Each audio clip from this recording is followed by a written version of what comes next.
Hello, and welcome to the Brandon and Carlos Show.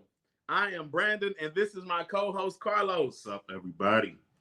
We hope that you're doing well. I know these have been some very trying and difficult times for us this last few weeks. We can only go out to certain places, but I must say, being home with my family is pretty cool. Man, at least you get the chance to be home. I'm out working, but I'm grateful to be working. So I started a garden, and we work in it every day. okay. Well, almost every day. We have been making homemade teas with herbs from our garden and all that good stuff. Also, eating at home is much better for you. I mean, at least we know that we're eating clean food. Um, you never know what you're getting When you at a eating restaurant. out like that. Yeah. Well, enough about eating. Today we have with us a very special guest. Yeah. Today's guest is a worship minister, vocalist, songwriter, Jason Clayborn. Yes, sir. He may be achieving a new level of notoriety in the industry due to his composition of 2016's massive Hezekiah Walker hit Better. But those in the know have been appreciating his heart and talent for many years. Having grown up in church, Clayborn began his professional music career in the Dove and Stellar Award nominated Christian hip hop group, The Righteous Riders. He quickly migrated toward local and regional church ministry as a solo artist, a worship pastor, a vocal arranger, and a songwriter. He has released 3 independent projects: Rhythm and Praise Volume 1, Music, Word, Theology, and The Heart of the People, and has traveled extensively with Pastor Ron Canoli and Bishop Hezekiah Walker. His group, Jay and the Team, regularly ministers at churches around the world. A prolific songwriter, Jason has cut some songs for Vincent Mitchell, Dexter Walker, and Zion Movement, the Soul Sisters of St. Stephen, and most recently, Wes Morgan and Ricky Dillard. In addition to his weekly ministerial duties at his home church in Louisville, Kentucky, Jason has been making time to travel to Nashville for songwriting appointments with some of the best writers in gospel, CCM, and contemporary worship, and contemporary R&B music. God has opened some amazing doors over the last year, he says. I'm committed to doing everything I can to bless the church, to serve other artists, and to bring outsiders into the community of faith through music. Jason Clayborn is published by E1 Publishing in Nashville and is available for co-writing by appointment. Contact, and then there's some contact information. But we are happy to have Jason Clayborn. What's up? What's up? I'm no longer with E1, You're so no longer with E1. I'm Oh, okay. sorry. no. It's all good, man. Yeah, that's no. And for It's that Ty time, that Scott, was right? Ty Scott, man. We were Ty Oh, Scott man. Records, man. You done with the family. Yeah, man. Yeah, So man. went back, man. I was with them 15 years ago, with the Righteous Riders, Right. and then you know, writing and getting these songs placed on albums and stuff, man. They was like, man, what you working on? So Okay. long story short, about 8, 9 months ago, man, I re-signed with them. Okay. Okay. That's what's Yeah. up. I'm from Indianapolis, Yeah. so Okay. right there, and that's where I got my first professional gig playing with Bishop Leonard Scott, Oh drummer. yeah, I love Bishop. And I don't know if you remember the Jesus Gang back in the day. You remember Yeah. the youth Yeah. part? Yeah. I was Yeah. with They them, they man. was So dope. yeah, man. Yeah, man. So that's what's up. So that's what's up. That's a recent change, man. Anything else been going on with you, man? That's Um. Uh. I mean, it's been interesting. My whole journey. He kind of really spoke a lot about my journey, but you know, um, you think God will take you in another way, you know what I mean? And then he ends up flipping it around and taking you in a whole different way. yeah, But um, the success behind my writing it was a kind of a setup. It was a setup by God, and I think for all people, you need to appreciate the walk and the will that he has for your life, Right. and appreciate that. And not, I mean, yeah, you can glean from other people and look to other people, but the specific will and plan that he has for your life, I think that is, you appreciate that. That way you enjoy the walk a lot better, and for me, it's just been cool, man. As my writing took off, and so now that I'm a signed artist again, I'm actually not just with Ty Scott, but I'm on my own label. Okay. So, it's J Clay Music / Ty Scott, which is an incredible accomplishment for a new artist, Yeah. Yeah. basically a new Yeah. artist coming into the game, but a new artist with the business mindset of not having to run for no stellars, or try to be nominated for any awards, because I've been nominated for every award already. You know what I mean? So, Right. Yeah, man. I just want to, Grammy, Dove, Billboard, Soul Train, all of that. I just wanted to continue to put out music that people can sing at their churches on a regular basis. Okay. Yes. All right. So let's talk about let's talk about let's talk about the beginning with the Righteous Writers. Yeah. Just a quick little second, man, because that Well, y'all man, would know. man, listen, we were before our time, really. This was that, early 2001, 2002. The gospel industry was still trying to figure out where to place gospel hip hop. Yeah. So outside of the gospel gangsters and cross movement, we were like the next movement of really going mainstream when it comes to our sound. So many times I wonder how I'm gonna pay my next bill. So many times we had videos and everything. We was doing stuff and pushing the envelope on a Yeah. lot of stuff before Cats was really, mainstream gospel hip hop. Bobby Jones, we was doing that. We was doing TBN stuff. I mean, so it was really cool being 21, 22, 23, traveling and, on the road and going overseas and being on concerts with Tone. And I mean, it was bananas. It was almost kind of surreal because I'm like, am I doing this?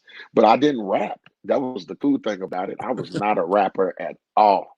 Man, Right. I still can't rap to this day, but I had a pen and I was writing all the hooks for the Right. record. You know what I mean? So I was cutting the hooks, singing them, and they was like, "Man, we keeping them."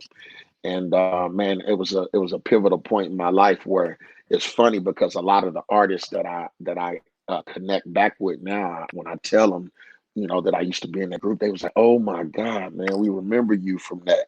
You know what I mean? But I had braids and, the whole nine. It was the Yeah. jersey era where we had on jerseys and, Throwbacks. Yes, sir. throwbacks, you know what I'm saying? So, but, even before that, a shout out, I always want to pay homage to my grandmother, Wilma Clayborn, and my mom, Jocelyn Yes. Clayborn, and the Church of God Sanctified, who brought us up in this. You know what I Yeah. mean? They raised us up in this, and we would not be who we are if it wasn't for the lineage of where our grandmothers and our grandfathers and our aunts and uncles brought us through. Man, there was so many talented people around.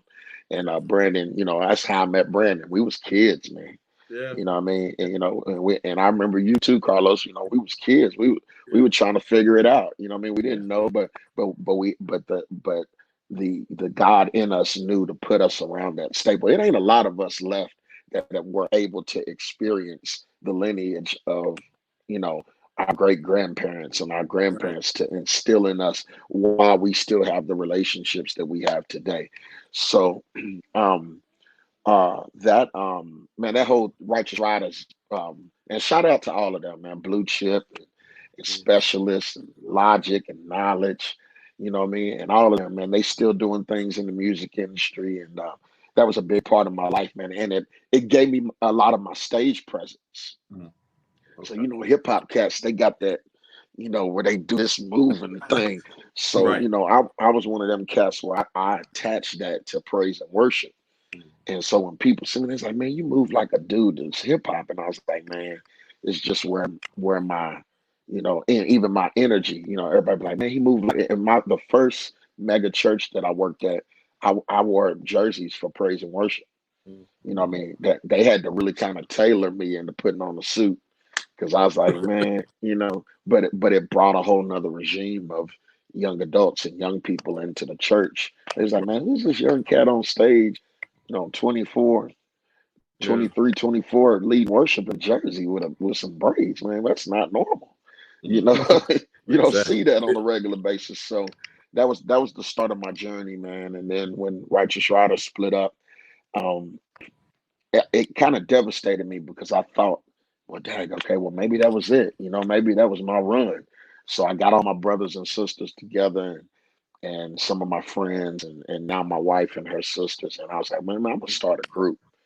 You know what I mean? And from my mom's youth choir, MGMC, and my mom and my grandmother, when as everybody got older, I took some of the key people out and I started a group called the Ensemble. And then they kind Yeah. of folded out, and then I started pulling other people in from different places that I met. And man, I was like, man, I'm gonna write a whole bunch of songs and I'm gonna do a concert and we'll see if people show up. And man, we did this concert back in 2005, 2004. It's called We Are Who We Are. And man, we recorded a DVD. It was really mom and pop. And man, that DVD went all over the country without even me knowing it. It was passing from hand to hand. I didn't even realize that some of my songs that I had written, TD Jakes was youth choir was singing them back in the early 2000s. Oh wow. Wow. You know what I mean? And a girlfriend of my family and sisters that went on to do the sing off. That's how they ended up meeting because one of the girls from um, Jake's church was like, "Yo, y'all the girls from Jason's group," and it was just like, wow, all of these things. So it was so much talent in my city.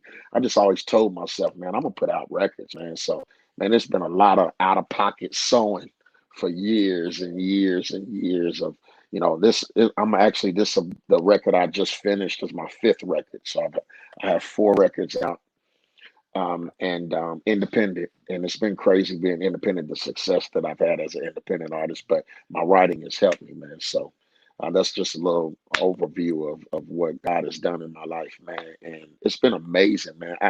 I tell somebody my 20s was like not the normal 20s. I'm 38 now, but my 20s was like, man, I thought when I turned 30, I was like, man, my life is over, man, because I got to travel the world in my 20s, man. I mean, with Ron Yeah. Canoli traveling overseas and doing all of this, Ireland and Amsterdam and London and Africa. And I mean, I'm like, and not paying to go. It just shows you when God's hand is on your life and you just focus on that, um, and focus on just letting Him move you where He wants to move you and place you where He wants to place you.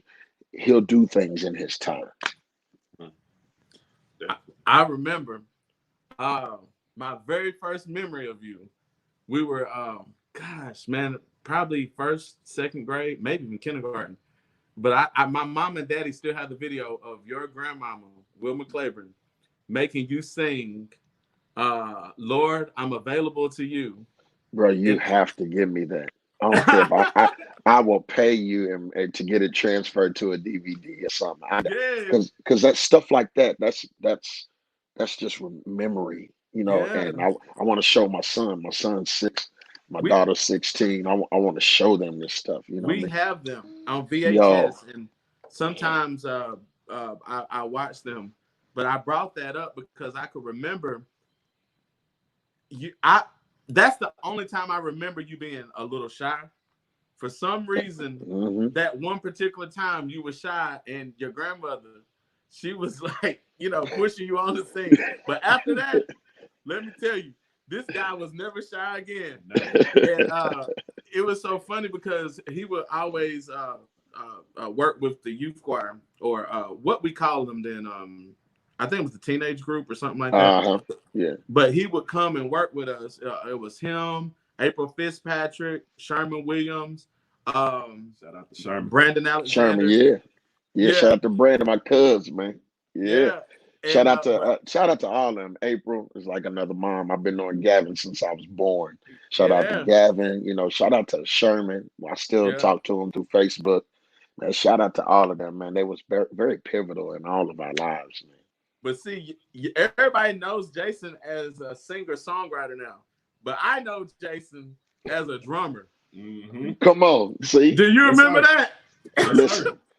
I tell people all the time. It was like, man, what you want to do? I actually wanted to play drums.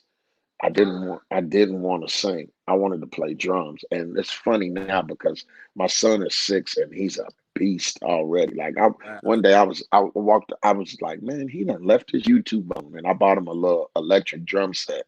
And I was like, man, he done left his YouTube on. And I opened the door and it was him. And I was like, oh my God. And in my brain, it just took me back to when I was little. I was like, okay, so since I didn't get an opportunity to do it, God, you funny. You going, yeah, shh, be quiet, boy. You going you gonna put it on my son. Okay, okay, that's cool. Right, But right. I mean everything, man. And then other drummers that have seen him and heard him, man. It's just funny that you say that because I really did. I didn't want to sing. I wanted to be a drummer first. Okay, That's crazy. let's talk about this, Jason. Okay. What is your first memory of music?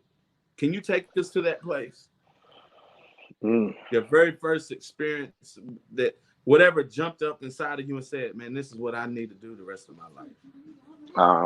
I think it would have close the door. It would have to be it would have to be those conventions and it would have to be those conventions and singing in front of those mass bodies of people and seeing that, oh, wait a minute, there's something inside me that they love, you know what I mean?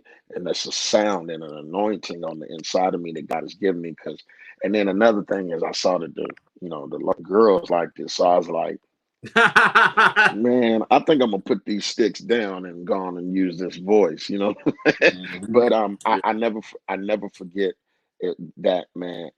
Standing on the stage and singing, and then an older lady walking up to you crying and saying, "Man, you bless me today. You bless my spirit, and your voice bless my spirit." And that is what stuck with me even up till this day.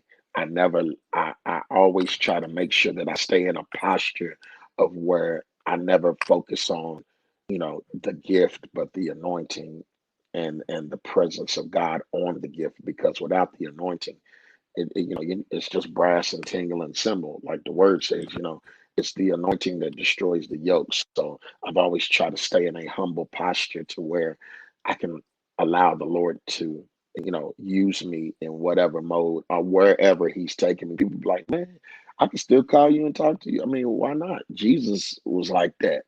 Right. I mean, I think people put this ethereal, big, you know, platform, you know, totem pole of how, man, Jesus was, he hung with the hood cats. You know what I mean? He was reachable. You know Right. what I mean? Right. And so I think that that's the most important part of what, from my memory of, when I would leave a stage and people would be blessed and people were crying and worshiping and blessing God. I think that is the biggest thing for me. It still to this day amazes me when, somebody comes and says, man, you blessed me today. And I'm like, for real? Mm. It still doesn't register in my brain because I've always prayed and asked the Lord to not let that stage and let, that overtake me. You Right. know what I mean? So, and then others that I've worked with and young people that I've been around, I've tried to instill that in them where, hey, listen, don't focus on the stage, focus on the relationship. Right. We talked about you playing the drums a little bit. Do you still play? I mean, I can hold down the service if I got You to. can. Yeah, yeah. I mean, Okay. it's funny because sometimes one of our drummers from one of our services, he would leave, and because he played keys too, and go to another church, and I would have to get on drums. And every time I would get on drums, everybody would be looking at me like, "What is he doing?" And then when they would hear me play, they'd be like, "What?" They're Yeah. like, "Man, you can do it all." And I'm like, "Man, y'all got to realize I've been playing." I mean, Yeah. I developed that pocket, what I mean, and Yeah. a long time ago. So yeah, I still dabble from time to time. Yeah. What was your first song that was noticed nationally? Um, I would have to say I worship you. Vashawn Mitchell recorded I Worship You. It was actually two because a friend of ours, a family friend, Nisi Robinson, who's in Chicago, was taking my songs back to Chicago and singing them at concerts everywhere. And Vashawn was in Chicago at the time. I was like, man, where did them songs come from? So the first song that got a national placement, I was actually on tour in London with Ron Canoli and one of my boys, Titus Robinson, who Yeah. plays Niecy's brother, Hmm. who plays organ and keys and produces and all that good stuff. He was like, man, Vashawn wants to record your songs. He's trying to get in touch with you. And I'm like, well, I'm in London. And that was the first time I had to go to the front desk and make an international call to get on the phone with Vashawn and the label. And I didn't know the business then. So I was just excited. So I Right. worship you. You're all ways there when no one else cares. And I can depend on you. I worship you for the rest of my life. I will. That was the first song that I got placed nationally. And so when he dropped that album, the Promises album, he was actually signed to Ty Scott at the time. And Yeah. when he dropped that album, my songs were like popular on that record. He didn't never make them singles, but they were popular songs. And I never forget one morning I was clicking through MTV where they did the My Life series, and they were Hmm. talking about this girl in Chicago, and she walked into a church and they were singing that song, and I was like, "Oh my God, they singing my song on MTV." I was like, this is Wow. crazy. So that's kind of how I knew. I was like, man, God is giving me something incredible with my pen. So I took it over from my mom, and my mom's pen is amazing too. So, Oh I yeah. just, what I mean, I'd always told myself that, man, I want to cultivate that gift and not just sit on it, because I've seen a lot of talent just sat on, and then, they end up getting into the late 50s, 60s and never put records out and stuff. So Mhm. I worship you over and over featuring Kim Burrell on that album too. Yeah. Okay. So let's Yeah. let's talk about your writing process a little bit, man. How do you go about that? Like, what's You know what's funny? I don't really have a process okay? because all of the songs that God has given me has been through life experience or whatever I feel in that moment. Like I Worship You was like a rock worship song, and no artist was really doing rock worship songs, blending the CCM vibe with worship songs. When Vashawn did that, he softened the song up a little bit, but the original version, it was like da da da, you're all da da da, raise that da da da. It had like a rock vibe to it. So I just in those moments, I was like, oh, cool, let's add a rock vibe with this, and then let me see how it works. I never was like, it never was planned. That's why a lot of times when artists ask me for songs, they like, man, write me another "You're All I Need," by Bishop Hezekiah Walker, and I'm like, well, that was a season in my life. Right. Right. You know what I mean? So I really can't.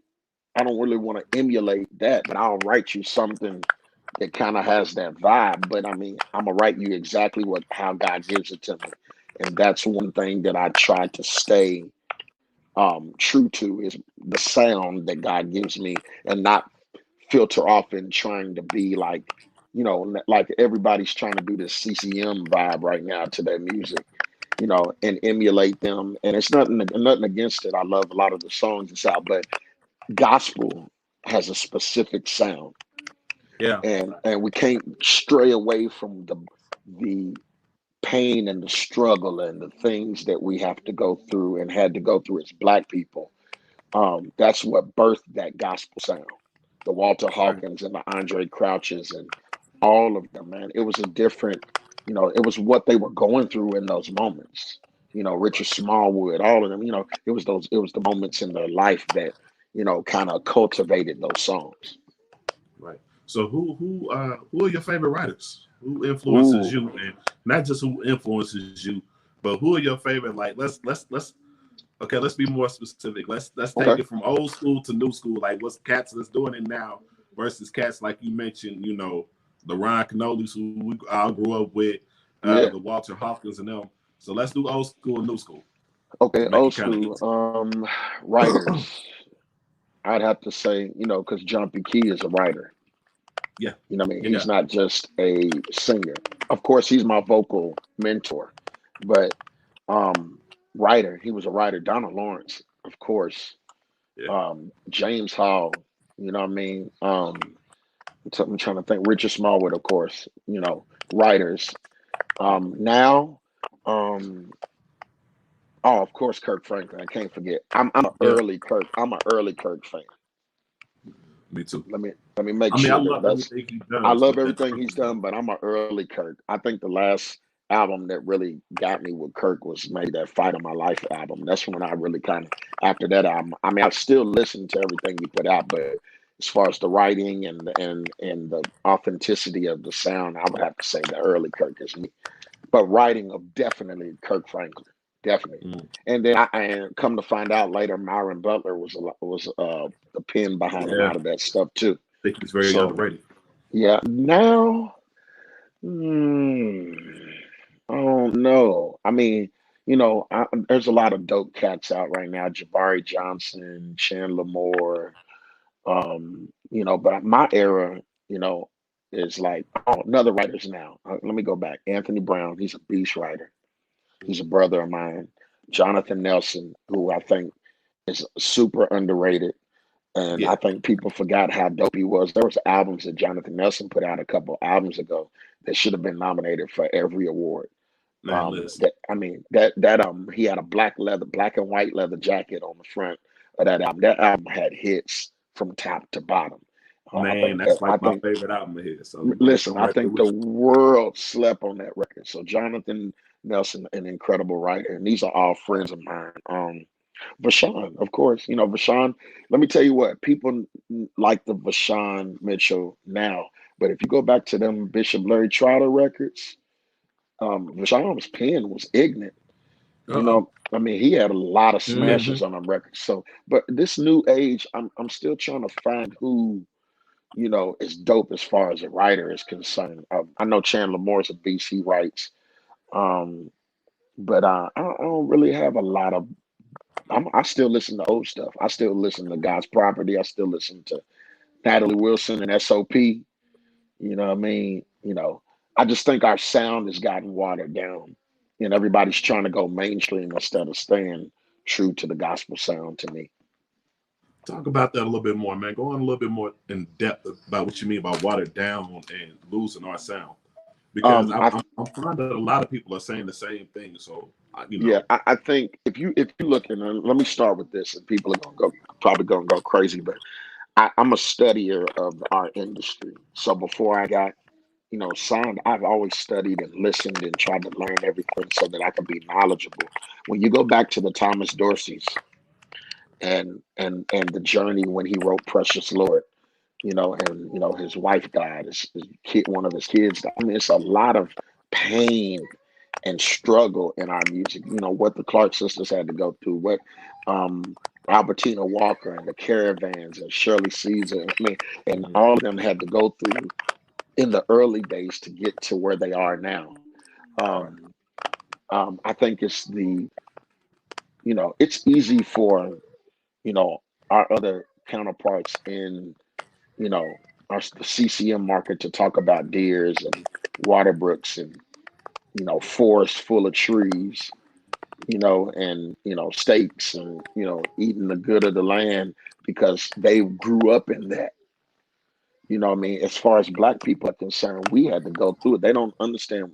They never knew what chitlins was and hog mogs and Right. pig feet and you know growing their food in the garden and going out and picking the food and you know storing it up. They never really had to. A lot of them never really had to go through that. It was a struggle and a pain through it. So what I say when I say that is, I think social media and when you get a little bit more clout and networks are coming at you and different things and nothing against the business aspect of it, but I think staying true to the gospel sound. When I got signed, Donald Lawrence said, please don't lose our sound, Jason.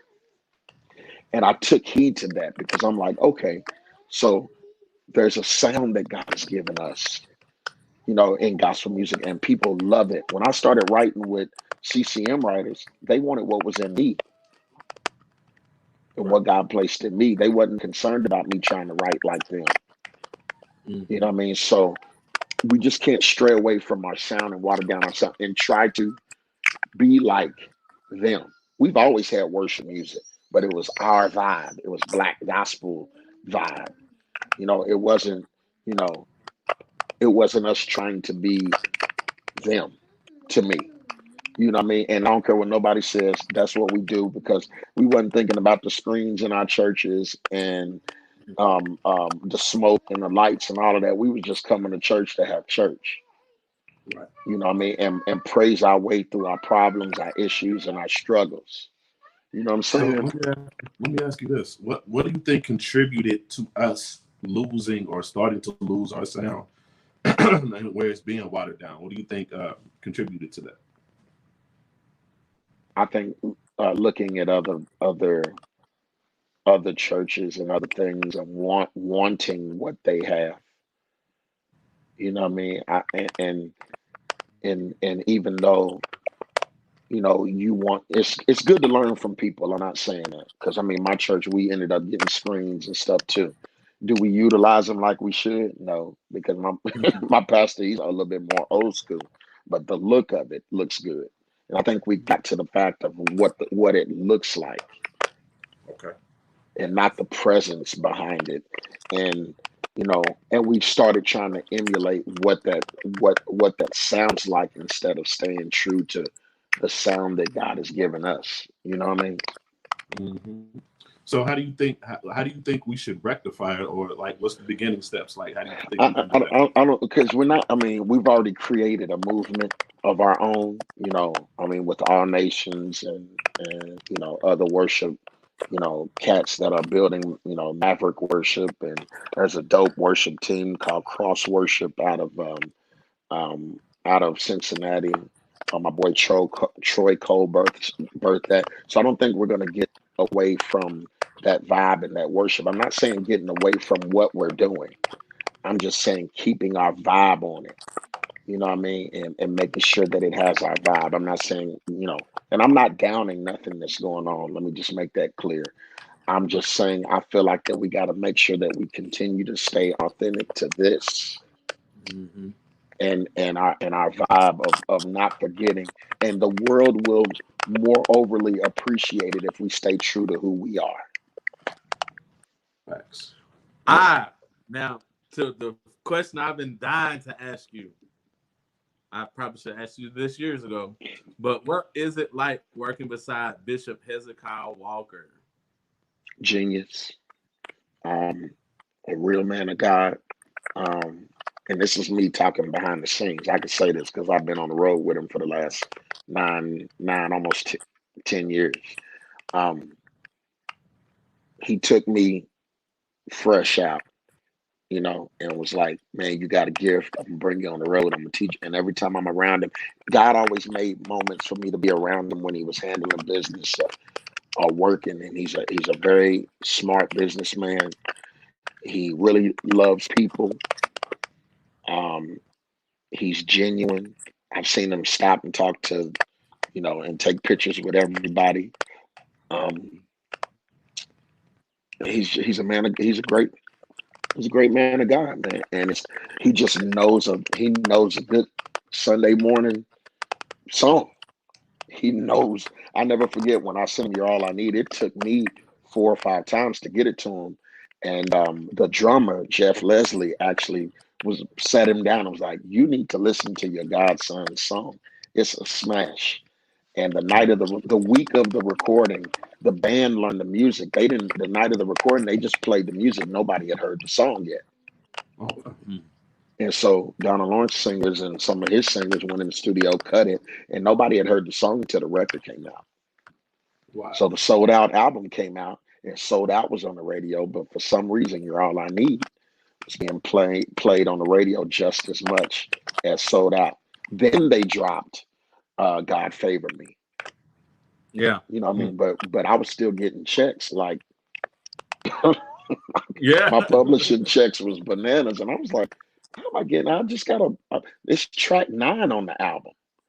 You know what I'm saying? And Yeah. people, I mean, around the world are still singing the They song. played Hey, heck out of that song. I got tired of playing. I ain't gonna lie to you. You know what I'm yeah, saying?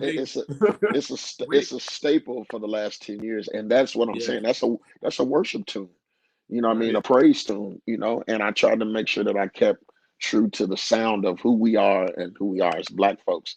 You know, the O's and the vibe of the song. You know, and really the beginning. Actually, I could play y'all the original version Yeah, let's when do I that. first did "You're All I Need." When I first ever sang it out, it really had a rock vibe to it. So yeah. let me Go pull ahead. it up. While you doing that, I got a homeboy, Xavier Neal. Shout out to you, Carl Smith Dawson. Shout out to you. Xavier said, "Man, we play 'You're All I Need' every other Sunday. He ain't never lied." Xavier Neal, he's from the Church of God too. His Oh, uncle's okay. a pastor. Yeah, we did, man. Man, we played the heck out of that song. And just man, it just keep going. I'm like, let him play the music. You don't do the singing. man, I was just saying. I be trying to tell Carlos, don't you do Man, the singing. You shut just up, man. you just do the talking and Man, let the hush. artist do the singing. I'm just saying, like it was ingrained.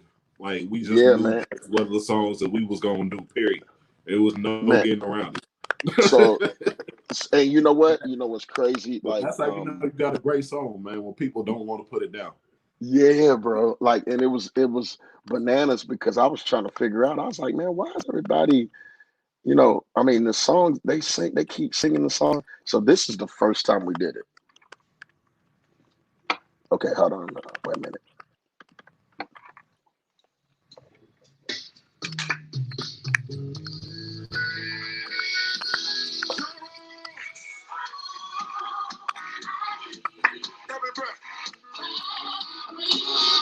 We still in worship. Come on, say, take your reverence. Flow through me. Come on, say, oh, every breath you breathe from me. So it had like a, Yeah. it had a solid rock vibe to it, and so he made it choir, kind of more choir vibe. Right. Yeah. If you just tuning in, this is Jason Clayborn, singer, songwriter, arranger, old buddy, old pal, old friend. He is playing for us the very first recording of "You're All I Need." He wrote "You're All I Need" as recorded by Hezekiah Walker. Ooh, I like that song right there.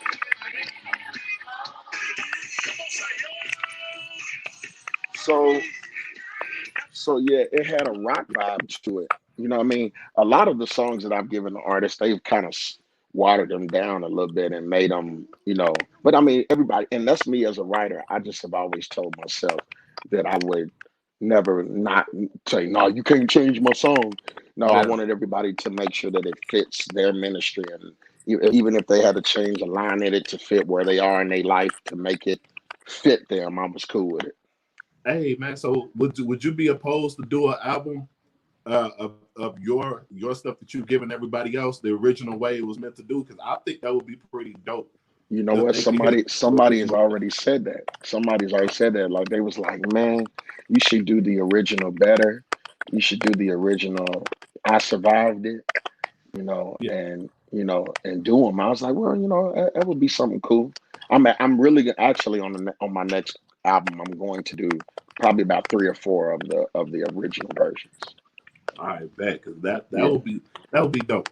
There was yeah. this really churchy song that you did, and I cannot find it. I don't know which group you were with, or it was real churchy. I think you You might have recorded. you talking about sufferings for the Yes, suffering? yes. So let me tell you what, that's actually on an album, and the artist is independent, but that album is cold. It's called His name is James Andrews and New Seasons from Indianapolis. Indianapolis. Yeah. Okay. He recorded that song. He recorded two of my songs. He recorded God Will and recorded something. Let me see. I'm gonna play it. Let me see if I can find it. Yeah, play it. Hold on. That song is hitting, man. It's Let a me see. real churchy song. Man, Hold on. Those are my people. I know them all, man. Yo, let You me know tell you that something. song? See, people don't. People. You do not know that song, I bet Carlos. Carlos just I bet you if you played it, I probably would. sing it. You want to sing? Sing the song. No, You don't know that song. I'm saying he got to give me a refresher.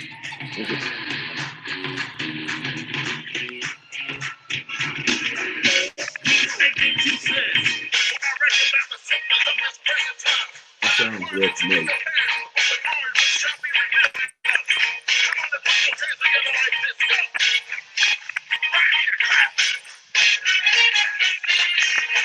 That's it.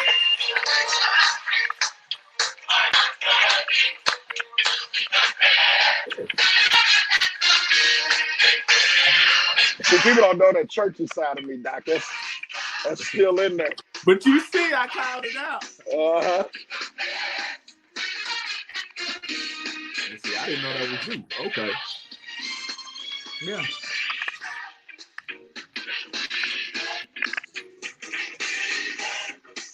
You just brought this back to my remembrance. I forgot about this joint. See, I told you. Man, we was way ahead of our time, man, with just our sound and our vibe. But man, like when I wrote that, I was like, man, I want to put that Nabisco. I was like, man, let's do something with that. And I told my brother, I said, bro, let's do something crazy with that sound. And I just have always had that mind where I was like, and I'm a cartoon head, so like music wordology.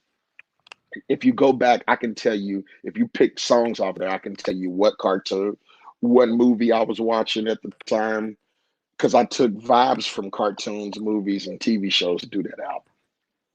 I remember talking about the conventions. Man, it was so crazy because the Church of God it's not Kojic, but it's a holiness. Mm-hmm. They don't call themselves Pentecost. They call themselves sanctified. But it was interesting because, let me just say it like this. The Church of God was very strict. Very strict. My pastor was Bishop John W. Batts. Mm-hmm. And he was very strict. I mean, to the point where women couldn't wear pants in the church. You know the whole spiel, no earrings and stuff like that. They doing all that now. But they didn't believe in women preachers at the time. But I can remember Jason would come in. I would love going to the conventions because I knew that when Jason came to them darn conventions, we ain't gonna be traditional. He taught us a song, Sacrifice of Praise. Uh-huh. And it wasn't just that he taught us to sing it, he had us moving. And I'm from Nashville, Tennessee. You know, we didn't know, and then I was living in Knoxville, Tennessee. We didn't know all these moves he was teaching us. Bishop Batts almost blew like a gasket, man. Jason didn't care. And it was so funny because his grandmama, Wilma Clayborn, is like our Maddie Mouse Clark. Yes. Is that fair to say? That's true. That's true. That's true. You're saying it right. The Church of God, Maddie Mouse Clark. I'm serious. And I know it's about you, but this brings back so many memories of how, let me tell you something. I used to come to the conventions. I would sing, play the drums, but I didn't play in the convention. And I would always try to sneak on the organ like during offering time because we had Roy Cavett, Brian Lane, and all the big wigs. They were the hitters of our day. Yeah. And they would get off and go drink water or whatever, and I would sneak on the organ. His grandma would kick me off the organ. And I never forget, I played what's that song? Keith Kringle. You know what I'm talking about? I'm Can't Stop Praising His Name. I played that, and for offering, she didn't kick me off. She got on the microphone and said, "I've been kicking this guy off the organ for all these years, and now look at him. He's finally playing in the convention." I ended up playing in the June convention. You know, anytime we came up from that area where they would kick you off. Yeah, man, you lost because it wasn't just about the playing. Exactly. Right. It was about it wasn't just about the playing. It was about it was about the relationship. Yeah. And I think a lot of people, you know, that's what made us say, okay, now this is serious. You know what I'm Mhm. saying? This is serious. Like, um, I got to really focus on developing my relationship with God. Right. Yeah. Yeah, man. It was amazing because they made us great musicians. Like I can truly say that after I crossed that threshold of honing in on my craft, no one ever kicked me off the instrument again. I made sure of it, you know, Yeah. and It all takes one time, or a few. and You know what I'm saying? embarrassing. It's embarrassing. Man, Yeah, I used to go home and I love his grandmama. I mean, we're friends on Facebook. I've talked to her, since I've left the church. God, no, disrespect to her. I'm just saying, like, that is the type of upbringing that musicians need. Yeah. If the yeah. drummer was too slow, you get booted. Yep. You know? You can't keep up on the time. Shout music, Yeah, get off. yeah. I've Get been, off. I was booted off. I mean, what I mean. It's the upbringing, man, that these kids are missing. You know what I mean? And I just think everything is so fast paced. We didn't have that. We didn't have the YouTubes and the Right. Facebooks, and we No. didn't have all that. We had church Right. and home. Right. Right. Exactly. That's right. Yeah, I man. got to play. We had something called HYPU, Holiness Young People Union, and that's where we would. It's kind of like a youth group for the church guy, Mhm. and they would let us play, there. But when you came to a convention, you had to be on a certain level of playing. Yeah. And Yeah. but I bring that up because I'm pretty sure that Jason can attest to this. If it wasn't for the Church of God, there probably not won't be a Jason Clayborn. That's true. And that's why I never forget. That is so true. Even the church that I'm at now, St. Stephen Baptist Church, which was down the street, they were Yeah, growing at the time. You know what I mean? And I was right up the street from the church that I've been at now as one of the worship directors and choir directors for 16 years. I was right down the street getting cultivated and sharpened. Yeah. You know what I mean? Not realizing that, I would be one of the top guys at the church that's over yeah, 10,000 members later on down the line. And Church of God Sanctified is I can't walk in that church without tearing up because I right. start thinking about all of the times that the buses would come down and everybody would be in the basement eating and outside Yeah, talking. We would be yeah, running around and going to the other churches, and everybody would be just fellowship, have that fellowship moment, and being able to talk to each other and sharpen each other, man. right, Yeah. right. It's Let me true. ask you this, Jason. Say a young boy or a young girl wants to grow up and be a songwriter. What would you tell them? Ooh. Um, First of all, stay authentic to the sound that God gives you. Make sure that your songs have substance and they talk about something where you can be able to bless other people. Like, I should be able to talk my lyrics to you all, and y'all be like, "Dang, man, that's crazy." You said that. Right, Make sure the lyrical content is solid, and that it speaks to people. If it don't speak to you first, it ain't gonna speak to nobody else. So make sure that it has substance, that you have, song structure. It don't always have to be. We broke the mold, from verse, chorus, verse. right, Like the hymns, it was verse, chorus, verse, chorus, verse, chorus, verse, hmm, chorus. Verse, chorus, bridge, vamp. Sometimes you got a bridge, sometimes you go straight to the vamp, and then you got two vamps. You got a first vamp and then a second vamp, which drives the song on out. It's very important that you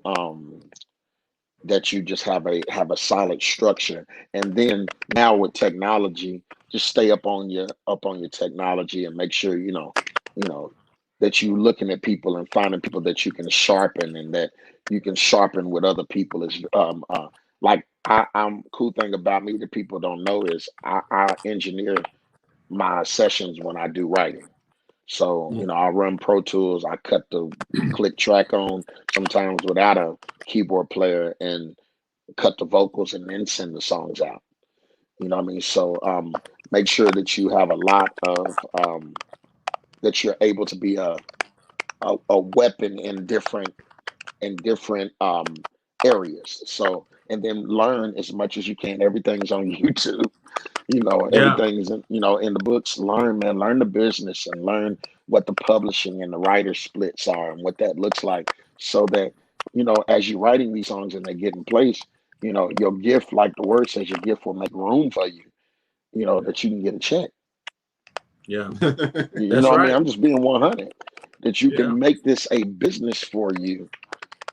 I never forget, man. I was writing and writing and writing, and you know, yeah, all I need, I was just me and my wife, you know, boyfriend and girlfriend when I got married, and I was still writing. And she was like, "Man, when are we gonna see some money from this? You know?" And I never forget, Better took off, and I was like, "Oh boy!" And so I never forget March 2017. On a Friday, you know, I wake up, direct deposit hits. I was checking my account, and I looked at my account, and I was like, "Oh, hold up." I had to I hear I you. said, wait a minute. And I looked at my thing and I was like, nah, somebody done messed up, man. I'm not touching this money. You know what I mean? But it was from my publishing company, and the amount was like, oh boy. And so I Yeah. woke my wife and was like, look. She was Yeah. like, keep writing. So tell our audience, Jason, um, it's possible to be a writer and never ever, I guess, have your picture taken or be seen and still be a millionaire. Is that That's true. possible? That's truth. Truth. Hands down. It's a little bit different now with streaming and all of that. For gospel writers, but those that write, you know, R&B and, you know, country or whatever, man, there's so many millionaires that are writers and you don't even know them. You walk right past them and wouldn't even know who they are. Right. You know, I Right. met some of them and been in their houses. I was like, oh my Yeah. God. When I went to Nashville and rode to this one lady's house, I was like, what do you do? She's like, I just write. I was like, Yeah. oh, okay. And that changed my perspective of making sure that, you know, I you know, cross pollinate as much of our sound as possible. And so, I mean, I got songs that you know, I had a Better almost made it on a Hershey commercial. Really? Oh wow. Yeah, there's a Hershey commercial that's out right now where a lady is sitting by the door and her daughter's on the other side of the door, and she slides a piece of Hershey chocolate under the door and says, "You know what? Eventually, it's going to get better." And they had pitched it, and it Really? almost made it. And Oh so man. I got songs that I've shot to Greenleaf. I Hmm. got songs that are being shot to movies and different things right now as we speak. So, you know, just build your catalog. That's another thing for writers. Build your catalog up. Okay. That's I what's mean, up. I could take another 2, 3 hours and play y'all songs that I got just sitting demoed of stuff that ain't Yeah. nobody ever heard, or, you know, the whole nine. But just build your catalog up. But yeah, you can. You can. If you really hone in on your craft and connect with the right people, money Right. ain't no I limit. said it because everybody wants to be in the spotlight. When it comes to the whole creative thing. Um, but I try to tell people all the time. I thank God for you and that He is giving you your platform, and you're gonna go even much higher. But what you're doing is not for everybody. And But people got to realize, for years I was yeah, behind the scenes. yes, You know, yeah, for the last 10 years, I've been the guy behind the scenes walking the red carpets. You know, right, and then all my artist friends who I saw that were trying to get in, who are now top artists, were looking at me like, every time I walk these red carpets, Jason is right here. That's because right, God never forgot that. You know, He never forgot me. You know, it was just like, you know, I'm showing you your journey is totally different from anybody else's. You got to walk your way through. I remember Anthony Brown when he was, following up behind Marette Brown Clark. yeah, And people don't know, a lot of them songs on the Marette Brown Clark albums, Anthony Brown wrote. You are the mm, sovereign God, bigger than all yeah, my. That's Anthony, man. Anthony's pen is ridiculous. But Anthony's journey is different. Anthony's classically trained, and all the singers that was connected to him and still connected to him, they're classically that, trained. So Titus is on here. He said, "Man, you I'm wasn't not. behind no I'm singing." listen. I'm not talking to him. Don't y'all focus.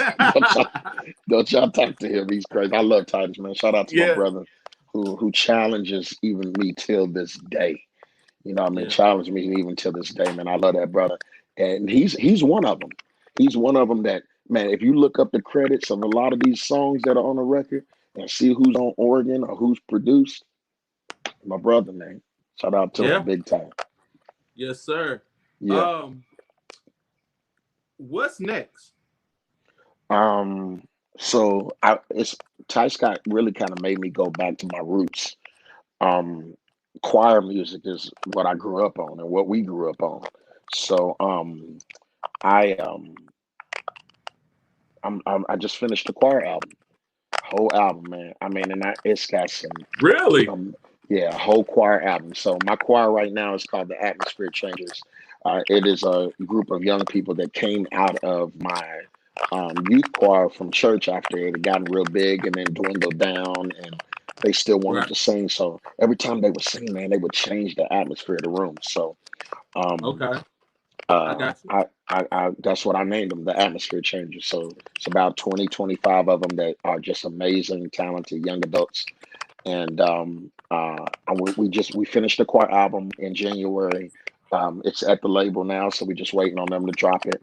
It's going to be self-titled Jason Clayborn and the Atmosphere Changers, because we couldn't pick a song because there's so many crazy dope songs on the record. And I didn't go and find a whole bunch of lead singers and friends of mine. Mhm. Only got one major feature, which is Pastor Michael Lampkin. Yeah. Um, and but everybody else on the record is like my sisters, and my mom sings a song on the record. I got a friend of mine who's a beast out of Cincinnati, Chantel Hankerson.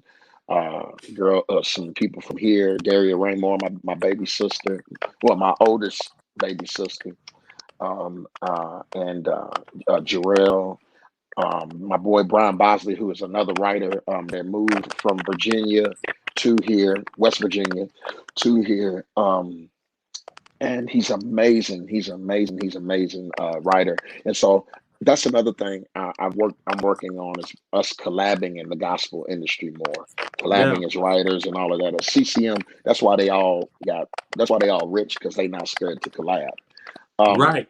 so all of them collabing, man, and I want to do the same thing. So on this choir album, I wrote about maybe 4 or 5 of the tunes, and then the other yeah, about 4 tunes, and then the other 6, me and my boy Brian wrote together. You know what I mean? We just kind of bounced it off each other, and then I remade one of my mom's songs from back 30 years ago, and that's the song that Pastor Michael Lampkin is singing on, called uh, "Walk with Me." Yeah. And this, Uh-oh. okay, I'm here. You there? I'm still here. Can y'all Okay. hear Yeah, me? you there? Can Yeah, y'all you hear me? good? I can't hear Yeah. myself.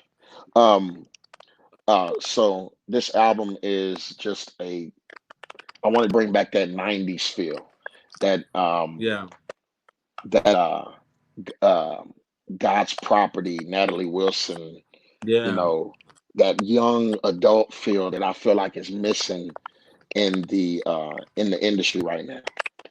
And that's what's out I right can't hear now. y'all. I can't hear y'all. You can't hear Let me us? click off and come back and see if that works. Okay. All right. While he's getting his computer situated or phone, let's take some comments. We have someone on here. Let's see. Oh, Carl. She said, bring him to SJD. Actually, that would be dope. You and dope. Lord, that, you that would be say dope. dope. That would be dope. That would be. It would be very nice. Look at you being all. Be very, very There nice. we There you go. go. There we You go. back? Okay, cool. Can you hear us? Yeah, y'all can hear y'all now. Yeah. Somebody tried to Okay. call me and I had to click it off, and then once I clicked it off, I guess it tried to connect. I got you. Yeah, This was I but choir, while you man, were like gone. choir joints, you know what I mean? Bangers for everybody, you know what I mean? Yeah. So one of my church members is commenting, talking about bring you and your choir to our church. I said I can arrange that. Man, let's make it happen. I'd Yeah, love let's to. make it happen. And I want to give a shout out to my producer, Gabriel Hatcher, who is a monster on keys and a production beast. Shout out to Gabriel Hatcher, the second. and he's produced. Man, he's one of them behind the scenes cats where a lot of songs and new artists and independent artists that you hear, he's been killing it production wise. But that's my right hand guy, man. Him and Brian is my squad who I've been building this new choir vibe with. Gotcha. So what's your latest project? Let's talk about that. Okay, the one that I have out right now, so right now on the radio, Praise Belongs to You, Jason Clayborn, The Atmosphere Changes on radio. We just hit top 30 this week on the gospel airplay charts. So praise belongs to you. I give you glory, I give you honor, all of my praise belongs to you. That's what's on the radio right now. And there's a music video to it on YouTube. And then we just dropped this past Friday another song off the record called Creator. And it's just a neck banger. It puts that bop back into you. Remember when finally Karen Donna Lawrence album and Bomb and Gilead came on, and you looked in the crowd and everybody was like, everybody had that bop. We want to bring that bop back to your neck on this whole album. You know, we got, and then I just put, we put everybody that has been influential into our lives. The Donna Lawrences, the Hezes, the John Keys, the Ricky Dillers, the James Halls, the Richard Smallwoods, the Andre Crouches, the Walter Hawkins. This album has a sprinkle of all of them on it. Of course, with our vibe. Good. You know what I'm saying? So that's what you're getting on this. But so praise belongs to you, Creator. You can get all of them on all the sites right now. When's the album releasing, Jason? Man, I don't, now, with somebody telling you what to do, I'm trying to get comfortable with that because y'all would have already had the record if it was up to me. I got you. But the label has a marketing plan and how they want to market, so I got to go with what they want to do. So later this year, though, most definitely. Good. Later this year, probably August, September. You're gonna get the whole record, and I cannot wait. We remade. Y'all remember "Bless That Wonderful Name"? Yeah. Man, we got a remake on this record of that song that will blow. Man, hold on. I'm gonna give y'all an exclusive. We get this exclusive. I'm about to give you an exclusive. Let me see if I can find it on my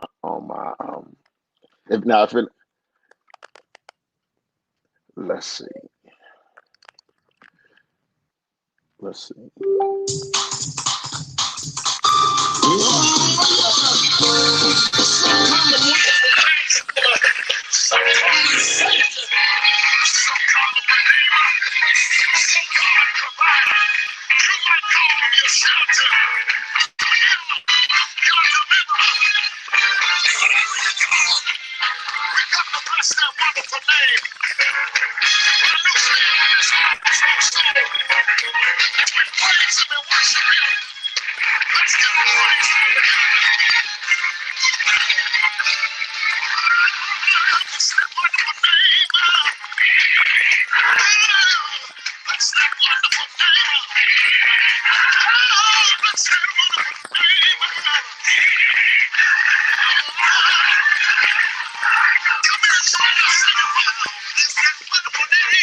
I'm telling you, bro, we're not playing.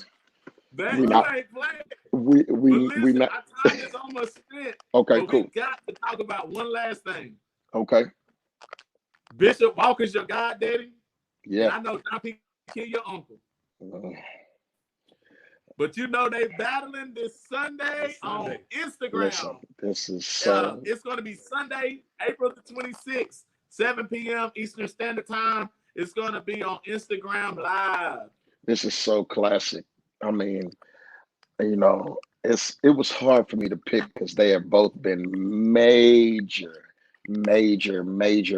influences in my life, and they have both helped me tremendously on Yeah. my artist business journey walk. Yeah. Um, I love John P. Key. I love him dearly, and I know he has hits. But I'm gonna have to stick with my G pops on this one, man. Hey, man.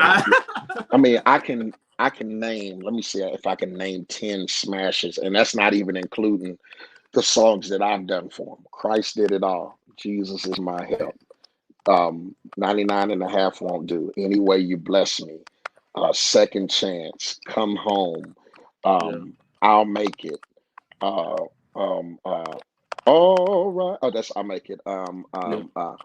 Power I would go in belongs to Jesus. God. I will go in Jesus' name. How much we can bear. I ain't even got enough Won't he fingers to make it keep clean? going. I mean, you can keep going. I'm talking about church Sunday morning bangers Yeah. where people are still singing to this day. Now, I know John P. Key got hits. I know, and I love him. But I'm talking about early heads, Morehouse. Yeah. I'll Um, fly away. even the church records, Let Go, Let God. Yeah. Um, I mean, it's so many. I mean, people slept on them church choir albums, the LFT albums. Man, Yeah. he got, I mean, bangers, man. Teach Me How to Wait. I mean, there's so many. I mean, it's gonna be fun to watch them go back and forth. I think it's gonna break the internet, kind of like the Babyface Yeah. Yeah, and Teddy Riley. yeah. It's gonna I think have it's gonna to. break it again. It's gonna Yeah. have to. It's gonna have to. I know Kirk and them said they weren't gonna do it, but I don't know who could go. Only person I think could go up with Kirk Franklin would be Fred Hammond. Yeah. Exactly. Yeah. That Exactly. would be the only one. Now choirs, I would have probably thought that Ricky and Hez would have went against each other. Yeah. Yeah. Yeah. You know what I mean? Yeah. Because I agree. who Yeah. else is gonna go against Ricky? Right. Right. You know what I'm Exactly. saying? No, there's nobody. Ricky Ricky got hits. Unless James Hall, because a lot of times Yeah, people, you know, yeah. James Hall could do it. It could be Ricky and we James, sleep but on James Hall. He has some oh bangers. man, listen. James Hall, that's my big brother too, man. Let me tell you something. Yeah. Smashes. He's a staple name and hit maker for church too. Yeah. Oh Yeah. yeah. But I Most mean, definitely. I'm gonna have to stick with my god pops, man. I'm sorry, I love my aunt all day, but I mean, they both got longevity and are still relevant in the industry. But as far as Sunday morning hits, Yeah. Yeah, because yeah, I'm thinking about just doing a whole Sunday of just his Bishop Walker stuff, just you like gonna you gonna go need the from. whole you're gonna need the whole 6 months to do that if you're gonna Yeah, do them I each Sunday. know. I mean, let's just I be know. honest. I mean, he has that his catalog is that deep. You Yeah, know what I'm it is. You saying? remember Roy Christmas? Yeah, what's up? I see him. What's up, fam? What's up? I still stay in contact with Roy. That's family, man. What's up, Yeah, bro? yeah. Yeah. Well, listen, Them our time is up, but brother, thank you so Yeah. much Appreciate it. for too easy, coming on man. the show. Too easy. Y'all family, man. I appreciate y'all, man. Yes, Anytime, man. sir. Hey, one more Anytime. thing. Check this out. We're about to do a big music show. It's going to be dedicated to all music. Where we're going to try to talk about the different aspects of gospel music in the industry, and Yeah. just chop it up with some major folk. Man, we would like to invite you on. We'll let you know in the near future when that's going to happen. Easy. Easy, man. Yes, Easy, man. sir. Everybody go buy and stream the music. I'm gonna just say that once Hey, again. tell us where we can Buy get your it. stuff, man. Let us You know can get me on what's the best way. iTunes, Jason Clayborn and the Atmosphere Changers. Nana and Mama, Wilma Clayborn, my grandmother and my mama is watching right now. I love y'all. Love Yes. y'all. What's up, man? We've been talking about y'all a lot, so y'all And gotta we go didn't back and talk watch it. much about and the reason why I didn't bring your mama up, because we have to do a whole nother show on your mama Oh, and grandmama. heck, they need their Like own seriously. shows. Y'all, man, Yeah. crazy. But Yeah. you can get Jason Clayborn and the Atmosphere Changers. Praise belongs to you and Creator on all the media sites. Go buy it. It's only $1.29 a piece. Everybody go grab it, stream it and grab it. Also, um, buy everybody's singles, man. It's a lot of dope people that have dropped stuff, man. So, Yeah. um, but yeah, you can get our stuff right now. The videos to both of the songs are on YouTube. Go watch them, share them, and all of that, man. And thank y'all so much. Yes, sir. Appreciate it, man. All right. Well, you know how we do in the good old black church. We got to have the benediction. Go ahead and give it to us. What is it? What's the last words, brother? May the Lord watch. No, I'm saying, um, just everybody that is working and trying to get into this industry, just stack your catalog. Understand that there's different levels of notoriety in the background. You don't always have to be on stage. Stage ain't for everybody. And enjoy where God has you. Focus on developing your relationship in this COVID season. I feel like everybody, God set us down and put everybody on the same level. Just get back to understanding that He's in control of all and He is the creator of everything. So focus and understand that God is in control of all of it. And I love everybody. Thank you for your support. Thank you, Church of God Sanctified. Thank you, all of my church family, St. Stephen's, everybody. Thank you, everybody, for supporting. Go get the music, go buy it and stream it. And I love y'all. Yes, sir. Yes, sir. All right. Well, that is it for the Brandon and Carlos show. Yeah. Thank you for tuning in. That was Jason Clayborn, hit songwriter, Better. You're All I Need. I probably forgot about You're All I Need. He's wrote some music for Vassan Mitchell. The list goes on. Yeah. If you just tuned in and got the back end of this live, give us a few seconds. It'll be the recorded version will be on there very shortly. This is the Brandon and Carlos show. You can hear us everywhere. Even though we're doing this on Facebook, we got people listening from the Netherlands, from the UK. I mean, just it's ridiculous. God has really given us favor. We are on Apple Podcasts, Google Podcasts. You know, we tell y'all this every week. Go and subscribe. Spotify. You know, I don't know what platform you have. Go and subscribe. We got some great up and coming shows that we're about to get started doing. I can't wait until this coronavirus thing is over so we can actually go on location. Right. You know, we'll go to Louisville, we'll go to New York or wherever and actually cover these shows and stuff live. It's interesting. When we started this show, this will be our anniversary. We've been in existence for a year. And when we started this, we started out talking about dating and relationship, and that was pretty cool. But our show has evolved. We couldn't help but talk about music because we're both musicians. I think we're going to stay right here for a while. You know, instead of talking about something so serious all the time, people dying, corona, Trump talking about drinking bleach, crazy stuff. You know what I'm saying? Stuff. We want to make you laugh. We want you to be entertained. But most of all, we want you to think freely and for yourself. Mm-hmm. You have a story to tell. Just like we have a podcast, you can do the same thing too. Everybody has a story. Tell your story. We live in America. You have the right to tell your story. But until the next time, that's it for the Brandon and Carlos show. And remember, wash them hands. Oh, man, that was good.